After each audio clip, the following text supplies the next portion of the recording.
Welcome to healthy हो। आज हम बात करेंगे कॉन्स्टिपेशन, कब्ज की प्रॉब्लम। कॉन्स्टिपेशन या कब्ज एक ऐसी प्रॉब्लम है, आई थिंक हर दूसरा व्यक्ति इससे इफेक्टेड है। हम सबको कभी ना कभी लाइफ में इस प्रॉब्लम का सामना करना पड़ता है। कई ऐसे पेशेंट्स आते हैं, कई ऐसे हेल्दी अगर हम इंडिविजुअल्स की बात भी करें तो उनको और कोई इशू नहीं है, खाली कब्ज है, कॉन्स्टिपेशन है। एंड कब्ज़ या कॉन्स्टिपेशन की वजह से बहुत सारी और बीमारियां या बहुत सारी और प्रॉब्लम्स शरीर में स्टार्ट हो जाती हैं। एसिडिटी, गैस, इंडाइजेशन, बदहज़मी, हमेशा थका सा महसूस करना, एनर्जी नहीं है।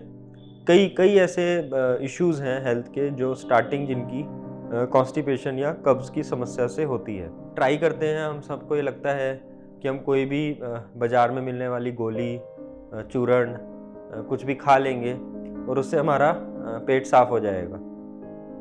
ये प्रोसेस हम स्टार्ट करते हैं और हम किसी ऐसे चूर्ण या किसी ऐसी गोली के गुलाम, अगर मैं बोलूँ तो वर्ड गलत नहीं होगा, या डिपेंडेंट या एडिक्शन में फंस जाते हैं।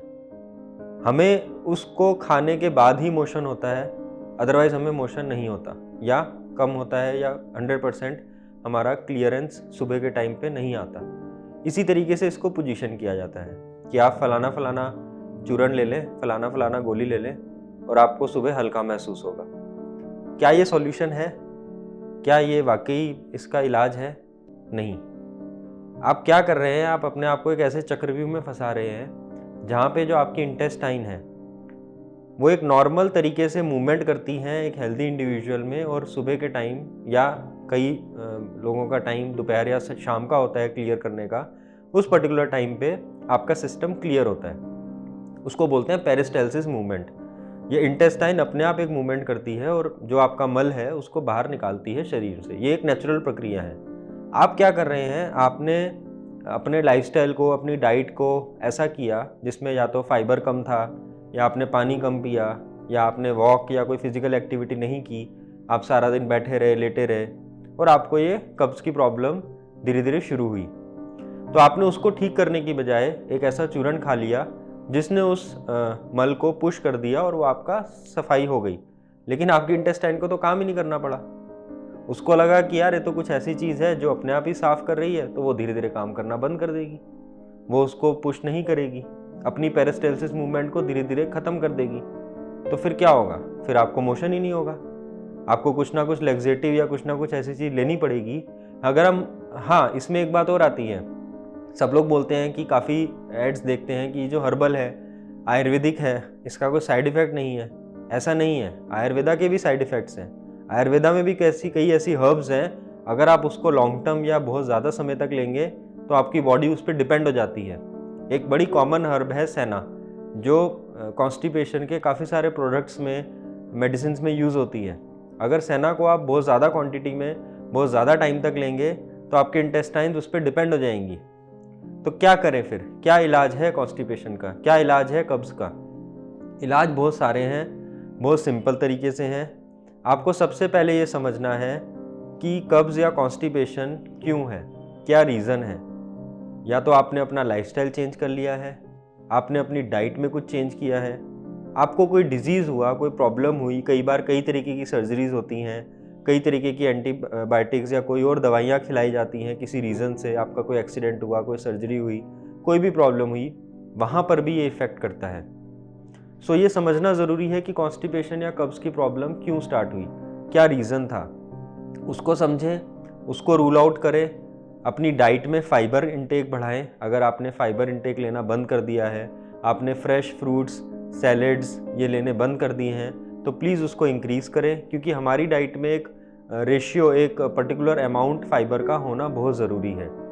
बाकी क्या प्रॉब्लम है, आजकल जितने भी हम अनाज खा रहे हैं, जितने भी हम अपने घर में सब्जी, फल या खाना खाते हैं, उसको हम अच्छे से पका के खाते हैं। तो पकाने के प्रोसेस में फ़ाइबर धीरे धीरे डिक्रीज़ हो जाता है। हम रोटी खा रहे हैं, हमारे पास एक पैकेट आटा आता है जिसमें फ़ाइबर काफ़ी कम होता है। अभी लोग क्या करते हैं कि उसको मल्टीग्रेन या उसमें एडिशनल फ़ाइबर का इंटेक बढ़ाते हैं। तो वो एक ऑप्शन है जो आप ट्राई कर सकते हैं। आप कोई भी दाल है उसको बॉयल करके खाली खाएं, साबुत दालें ज़्यादा खाएं। अगर आपको कॉन्स्टिपेशन है, धुली हुई दालें कम खाएं, साबुत दालों में फाइबर ज़्यादा होता है। फ्रेश फ्रूट्स खाएं, फ्रूट्स में भी आजकल लोग स्मूदीज़ या जूस या ये चीज़ें प्रेफर करते हैं। ठीक है, आप वो सब लें, लेकिन रॉ फ्रूट्स, फ्रेश फ्रूट्स अपनी जगह अपना एक अहमियत रखते हैं। तो प्लीज़ फ्रूट्स को रॉ फॉर्म में ज़्यादा से ज़्यादा खाएं, वेजिटेबल्स को, सैलेड्स को ज़्यादा से ज़्यादा रॉ फॉर्म में खाएं, उसको अच्छे से क्लीन करें एंड उसके बाद आप उनको ईट कर सकते हैं। उसको सिंपल बॉयल करके आप खा सकते हैं, जैसे कंफर्टेबल है। अपनी डाइट में कार्बोहाइड्रेट का इंटेक थोड़ा सा कम करें, फाइबर का इंटेक ज़्यादा करें। ये एक इम्पॉर्टेंट एस्पेक्ट है जो आप सबको देखना है। सेकंड बहुत इंपॉर्टेंट एस्पेक्ट, हमने पानी भी आई डोंट नो वाई धीरे धीरे पीना कम कर दिया है, या हम बड़ा लिमिटेड पानी पीते हैं। काफ़ी पेशेंट्स या काफ़ी हम काउंसलिंग जब करते हैं, समझते हैं, डिस्कस करते हैं, तो वो एक गलत तरीका है। और उसके साथ साथ बहुत ज़्यादा भी पानी नहीं पीना चाहिए। तो कितना पानी पिए? जनरली 1.5 से 2 लीटर स्मॉल क्वांटिटी में अगर आप रेगुलर इंटरवल ऑफ टाइम में लेते हैं, दैट इज़ सफिशिएंट। बट कई बार हमें ये डिस्कस करने में समझ में आता है कि कई ऐसे प्रैक्टिस में लोगों को लगता है कि वो एक साथ 3-4 गिलास पानी डॉक्टर साहब मैं तो पी लेता हूँ, which is a wrong practice. उसको नहीं करना है, इसका ध्यान रखें। एंड ल्यूकवार्म वाटर, गुनगुना पानी थोड़ा पिएं, वो आपको फ़ायदा करेगा।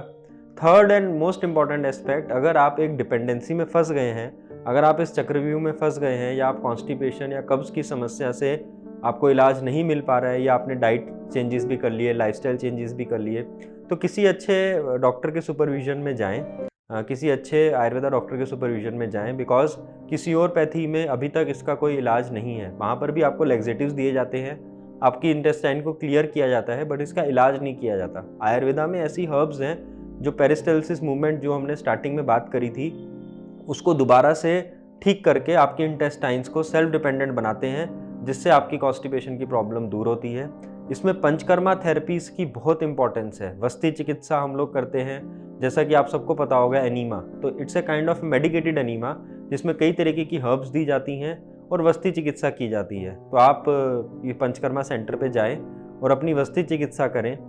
उससे बहुत अच्छा, बहुत रैपिड, जिसको बोला जाता है कि आयुर्वेदा स्लो है, वस्ती चिकित्सा से within few sittings, within 2-3 sittings आपको बहुत अच्छा रिजल्ट मिलता है। आपका ओवरऑल सिस्टम क्लियर होता है, आपकी इंटेस्टाइन रिजुनोवेट करती हैं, रीजनरेट करती हैं, और आपको इस प्रॉब्लम से हमेशा के लिए मुक्ति मिलती है।